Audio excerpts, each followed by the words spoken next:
10वीचा निकाल जाहीर झाला आहे. आता लाखो विद्यार्थ्यांचं लक्ष लागलंय 11वीच्या ॲडमिशनकडे. पण अनेक विद्यार्थ्यांची चूक इथेच होते.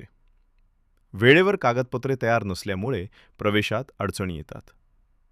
यंदाही 11वी प्रवेश प्रक्रिया पूर्णपणे ऑनलाईन पद्धतीने होणार आहे. पोर्टलवर नोंदणी करून वैयक्तिक माहिती, गुण आणि कॉलेज पसंती भरावी लागणार आहे. म्हणून ही कागदपत्रे आत्ताच तयार ठेवा. 10वीची गुणपत्रिका, शाळा सोडल्याचा दाखला, आधार कार्ड, पासपोर्ट फोटो जातीचा दाखला, उत्पन्नाचा दाखला, आरक्षणासाठी आवश्यक प्रमाणपत्रे.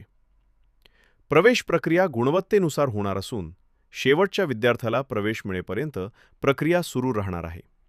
म्हणून वेळ वाया घालवू नका. कागदपत्रे तयार ठेवा आणि तुमच्या उज्ज्वल भविष्यासाठी आजपासून तयारी सुरू करा.